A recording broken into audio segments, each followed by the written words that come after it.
Bismillahirrahmanirrahim. Assalamualaikum warahmatullahi wabarakatuh. Waalaikumsalam warahmatullahi wabarakatuh. Alhamdulillahirabbil alamin. Allahumma shalli ala sayyidina Muhammad wa ala ali sayyidina Muhammad.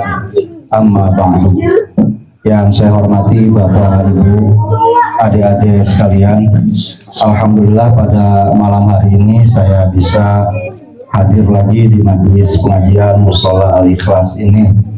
Setelah terakhir saya ada di sini akhir bulan Mei, sekarang sudah akhir bulan Juni, sudah 1 bulan.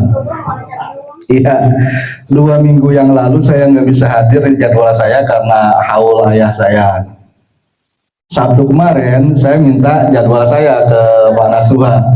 Saya sudah berangkat tapi tercegat oleh ada yang hajatan di jalanan. Ya, sudah nelpon sih ke Pak Nasuha supaya saya dijemput naik motor gitu, tapi nggak keangkat. Akhirnya udah saya pulang. Padahal kalau mau terus datang ya bisa muter ya ke Ciluas, tapi saya agak males. Kemudian ya alhamdulillah pada malam hari ini tadi juga sempat terpikir itu Pak, setelah acara di sana kayaknya udah nggak usah ngaji lagi gitu kan. Dalam satu malam ngaji 2 kali itu rasanya kayak gimana gitu. Apalagi kabarnya sore juga ada pengajian, mungkin di antara bapak-bapak jadi yang ketiga nih sekarang pengajiannya. Nah, alhamdulillah kita bisa mengaji pada malam hari ini, dan materi yang saya siapkan itu terkait dengan sejarah Nabi Muhammad setelah hijrah ke Madinah, yaitu bagaimana beliau dengan berhadapan dengan bangsa Yahudi di sana. Momentumnya sebelum ulang tahun dahulu di pengajian saya terakhir itu Pak Nasuha sempat bertanya tentang kalau kita joget-joget itu apakah itu meniru Yahudi katanya. Terus ya sekarang ini Israel masih terus melakukan pembantaian terhadap saudara kita bangsa Palestina. Ditambah kemarin hampir 2 minggu juga mereka berperang dengan Iran. Ya. Dan yang ketiga sekarang ya kita baru di malam kedua Muharram yang kita peringati misalnya dengan hijrahnya Nabi Muhammad. Nah, jadi dalam kaitan itu saya akan membawakan tema sejarah Nabi pada malam hari ini. Bagaimana setelah hijrah itu salah satu tantangan terbesar yang dihadapi oleh Nabi Muhammad adalah bangsa Yahudi. Di dalam Al-Quran, ayat yang atau surah kedua yang diturunkan oleh Allah Subhanahu wa Ta'ala itu adalah surah Al-Baqarah. Mohon maaf, bukan yang diturunkan. Urutan surah di dalam mushaf setelah Al-Fatihah yang kedua adalah surah Al-Baqarah. Nah, di dalam surah Al-Baqarah ini yang pertama-tama dijelaskan oleh Allah adalah ciri-ciri manusia. Di bagian awal disebutkan ada 3 jenis manusia. Yang pertama adalah orang-orang yang bertakwa. Alladzina yu'minuna bil ghaib wa yuqimuna shalah wa mimma razaqnahum yunfiqun. Setelah itu ciri-ciri orang yang kafir. Innalladzina kafaru sawa'un 'alaihim a'anzartahum am lam tundirhum la yu'minun. Khatamallahu ala qulubihim wa ala sam'ihim. Allah Subhanahu wa Ta'ala telah mengunci ya hati mereka dan telinga mereka. Di mata mereka juga ada penutup dan mereka nanti akan mendapati siksa yang sangat pedih. Orang mengatakan semula dia enggak bisa menerima mengapa Allah Subhanahu wa taala menyiapkan neraka jahanam, neraka atau siksaan yang sangat pedih bagi manusia, padahal Allah Subhanahu wa taala itu Maha Pengasih dan Maha Penyayang. Akan tetapi berkat media sosial yang memperlihatkan genosida orang Israel terhadap bangsa Palestina sekarang, itu dia bisa menjadi mengerti bahwa ada sebagian orang kafir yang sedemikian keji, sedemikian jahat, bahwa peringatan semua manusia di dunia untuk menghentikan tindakan mereka itu enggak bisa mereka dengar. Mereka tetap merasa bahwa diri mereka yang benar, bahwa yang mereka kerjakan seperti menutup perbatasan sehingga bantuan-bantuan yang sebagian mungkin kita kumpulkan di sini yang disampaikan oleh orang seluruh dunia itu nggak nyampe karena perbatasannya ditutup. Kontainer-kontainer yang membawa makanan, minuman, obat-obatan dan sebagainya nggak bisa sampai ke Palestina. Mereka menyangka bahwa itu wajar. Kemudian setelah orang Palestina, kalau kita bayangkan misalnya RT 3 ini ada 100 rumah, itu keseluruhan orang Palestina tinggal di 100 rumah, sekarang mereka sudah dikompres menjadi tinggal di 17 rumah saja. Jadi tinggal 17% daerah yang bisa ditempati oleh warga Palestina dalam keadaan kelaparan. Dan saat mereka mau datang ke tempat pembagian bantuan kemanusiaan itu, setelah sampainya di sana malah bukan dibagiin makanan, obat-obatan, tapi justru dihujanin dengan peluru bom dari senapan, dari drone dan sebagainya. Pembantaian benar-benaran, dan mereka nggak merasa bersalah melakukan hal tersebut. Karena melihat yang seperti ini, maka wajar kalau ada sebagian manusia itu yang memang dimasukkan ke dalam neraka, disiksa sepedih-pedihnya di sana. Kemudian yang ketiga, di dalam Quran surah Al-Baqarah itu sebagai salah satu surah awal juga yang diturunkan di Madinah adalah ciri-ciri orang munafik. Nah, ini untuk mengajarkan kepada Nabi Muhammad Shallallahu Alaihi Wasallam bagaimana permusuhan yang akan beliau hadapi dari bangsa Yahudi itu.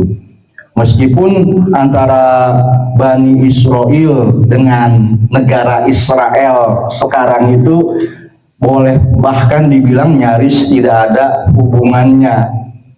Yang menjadi warga negara Israel belum tentu Bani Israel gitu. Dan di antara Bani Israel ya banyak juga yang tidak setuju dengan adanya negara Israel. Akan tetapi memang Bani Israel atau Yahudinya itu sendiri sejak zaman Nabi itu, bahkan juga pada zaman Nabi-Nabi yang diutus kepada mereka sendiri, adalah sekelompok manusia yang sangat, apa ya sebutannya kalau bahasa sini itu, bandel, bengal, nakal gitu ya, lebih dari itu gitu ya, jahat kepada nabi-nabi mereka, mau bertindak sesuka hati mereka. Nabi yang mengajarkan hal-hal yang mereka tidak sukai mereka bunuh. Kitab suci yang disampaikan oleh Nabi yang nggak sesuai dengan hawa nafsu mereka, mereka ubah. Ada banyak sekali Al-Quran menceritakan bagaimana itu trik-trik dan modus-modus yang dilakukan oleh bangsa Yahudi untuk menyusahkan Nabi Muhammad, untuk menghalangi dakwah. Nanti sebagian akan saya sampaikan di grup saja tulisannya. Pada malam hari ini saya akan menyampaikan satu poin saja tentang makan. Bagaimana orang Yahudi diberikan pengalaman dan ajaran yang begitu istimewa terkait dengan makan, dan yang ini juga menjadi pelajaran bagi kita bagaimana kita harus mengelola, memanage makanan bagi diri kita dan anak-anak kita. Kalau kita lihat di Al-Quran tadi, setelah penjelasan tentang orang yang mutakin, kafirin, dan munafikin, Allah Subhanahu wa Ta'ala menceritakan tentang penciptaan Nabi Adam di surga. Dan perintah yang pertama disampaikan kepada Nabi Adam itu adalah supaya dia tinggal di surga. Wa qulna ya adamuskun anta wa zaujukal jannah. Al-Baqarah ayat 35. Wahai Adam, tinggallah engkau dan istrimu di surga. Al-Baqarah ayat 35. Perintah keduanya adalah perintah tentang makan. Wa kula minha ragadan haitsu syi'tuma.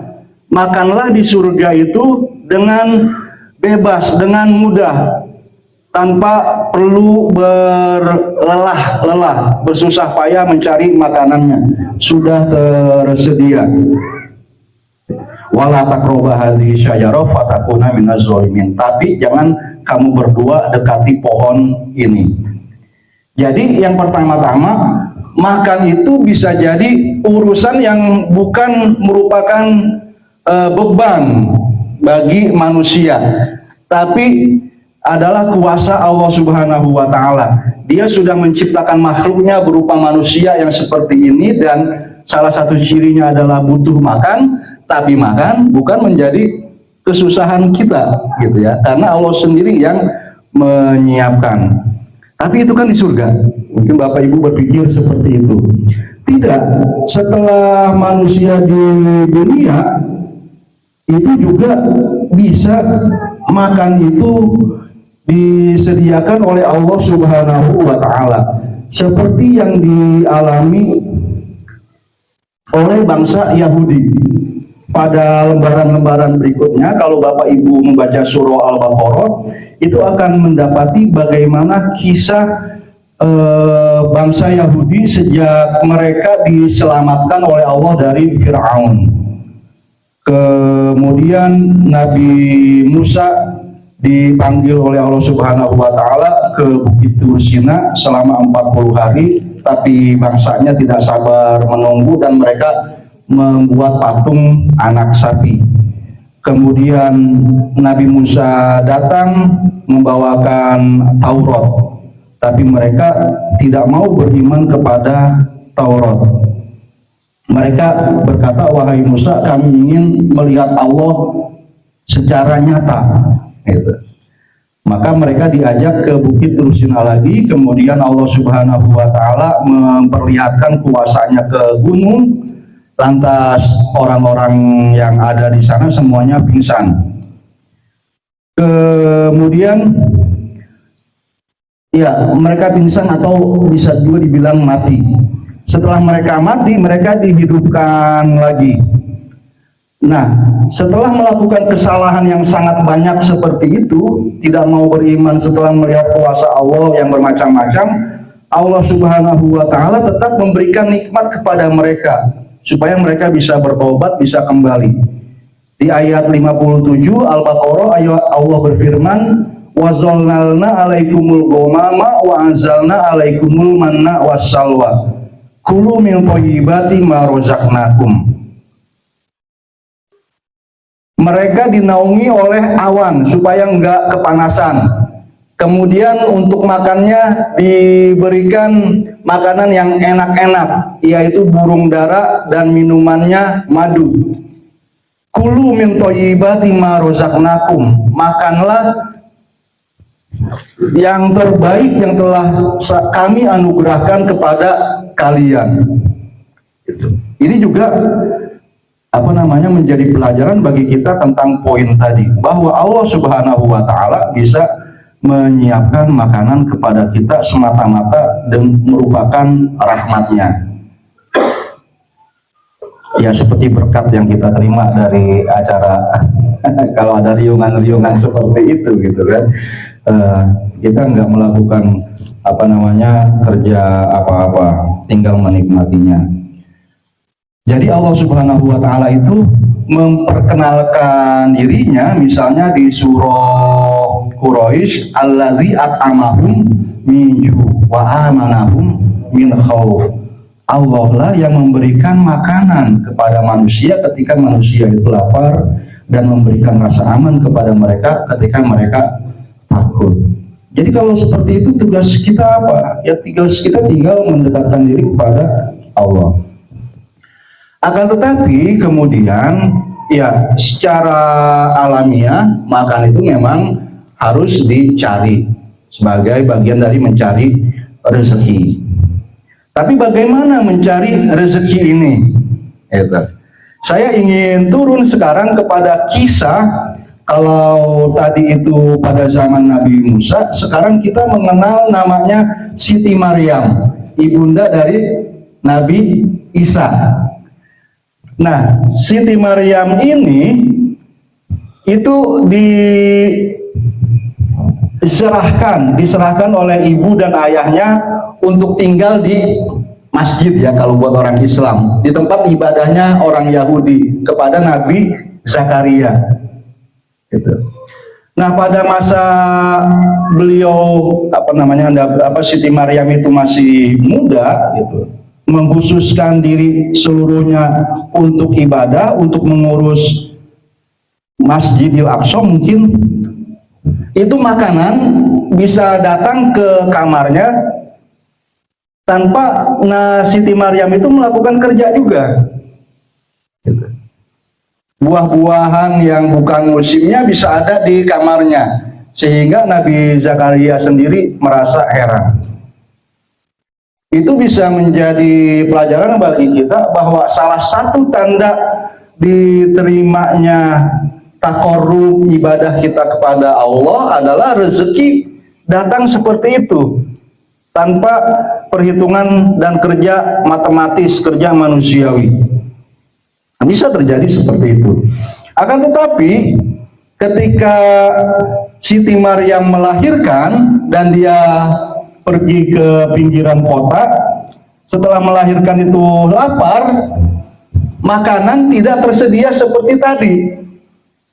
Diterangkan bahwa beliau harus menggoyang-goyang pohon korma dulu supaya buahnya yang matang berjatuhan, baru itu bisa dimakan.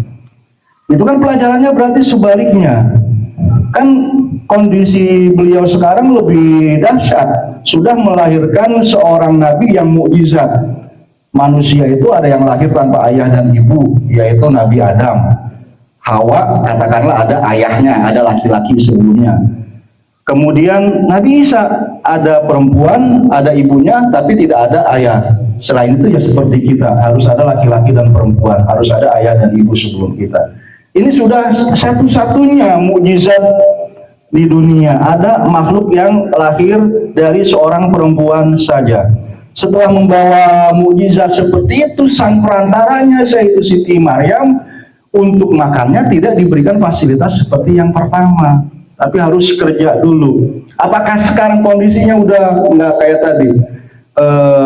Taqarrub dan ibadahnya sudah nggak diterima oleh Allah? Enggak. Tapi justru menjadi pelajaran bagi kita, gitu ya, bahwa kemenangan, bahwa kesuksesan, keberhasilan di dunia itu tidak diukur dengan ukuran-ukuran material seperti yang kita biasa hitung. Kok ada ustadz masih miskin, masih susah, kelaparan dan sebagainya, gitu kan, penjahat kaya raya, korupsi ratusan triliun, tapi harusnya kembaliin hanya sekian triliun, ya bisa masih. Nggak bisa kita lantas berpandangan bahwa kesolihan itu berujung kepada kegagalan, sementara kemaksiatan berujung kepada keberhasilan. Contohnya seperti itu. Dan yang terakhir, kita kembali lagi ke zaman Nabi Musa. Tentang makan ini, kita tahu bahwa di surah Al-Kahfi salah satu kisahnya adalah Nabi Musa bertemu dengan Nabi Khidir. Dan dalam pertemuan dengan Nabi Khidir itu ada 3 kisah. Kisah Nabi Musa menghancurkan atau melubangi perahu, Nabi Musa membunuh anak kecil, dan yang ketiga Nabi Musa dan Nabi Khidir mendirikan rumah atau dinding yang hampir roboh. Nah, pada kisah yang ketiga ini diterangkan oleh Allah Subhanahu wa taala, wa ammal cidaru fakana ligulamaini yatimaini fil Madinah. Dinding atau rumah itu adalah milik dua anak remaja yang yatim yang sekarang tinggal di kota. Wa kana tahtahu kanzul lahuma, dan di bawah rumah itu ada harta kekayaan bagi mereka. Wa kana abuhuma sholiha, dan orang tua kedua anak yatim itu dulunya adalah orang-orang yang soleh. Fa'aroda rabbuka ayyablugo ashuddahuma, maka Allah Subhanahu wa Ta'ala ingin supaya kedua anak yatim ini bisa sampai dewasa, wa yastakhrija kanzahuma, meninggalkan bisa mengeluarkan harta kekayaan, harta karun gitu ya, harta yang terpendam di bawah rumah mereka. Pelajarannya di situ bahwa orang tua seperti kita sekarang ini, kalau kita solih, berusaha meninggalkan legasi warisan buat anak-anak itu bukan berupa kekayaan fisik, bukan berupa kekayaan material berupa rekening dan sebagainya, tapi kita menjadi orang yang soleh. Dan tentu saja kita punya warisan yang berupa fisik juga, yang kita wariskan kepada anak-anak kita.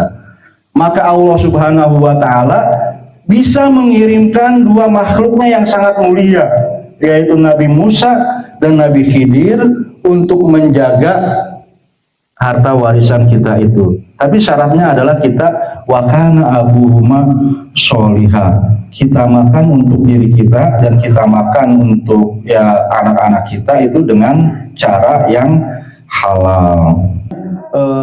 Ajaran tentang makan di dalam surah Al-Baqarah saja itu sangat banyak. Setelah perintah tentang sholat, setelah perintah tentang haji, puasa, semuanya terkait dengan makan, yang kata perintahnya dengan kulu atau la ta'kulu, makanlah atau jangan makan. Saya mengucapkan terima kasih lagi kepada Bapak Ibu sekalian atas ya kesabarannya untuk terus melakukan pengajian yang direncanakan walaupun ada banyak kegiatan yang lainnya. Mari kita tutup sekali lagi dengan membaca doa. Astaghfirullahaladzim, astaghfirullahaladzim, astaghfirullahaladzim. Bismillahirrahmanirrahim. Alhamdulillahirabbil alamin, hamdan yuwafi ni'amahu wa yukafi masjidah. Ya Rabbana lakal hamdu wa lakal syukru kama yanbaghi li jalali wajhikal karim wa li azimi sultanik. Allahumma sholli ala sayyidina Muhammad wa ala ali sayyidina Muhammad. Rabbana ighfir lana wa li walidina warhamhum kama rabbawna shighara. Rabbana hab lana min azwajina wa dhurriyyatina qurrata a'yun waj'alna lil muttaqina imama. Rabbana atina fid dunya hasanah wa fil akhirati hasanah wa qina azabannar. Wa sallallahu ala sayyidina Muhammad wa alihi wa sahbihi wa sallam. Subhana rabbika rabbil izzati amma yasifun wa salamun alal mursalin walhamdulillahi rabbil alamin. Hasbunallahu wa ni'mal wakil, ni'mal maula wa ni'man nasir. Assalamualaikum warahmatullahi wabarakatuh. Waalaikumsalam.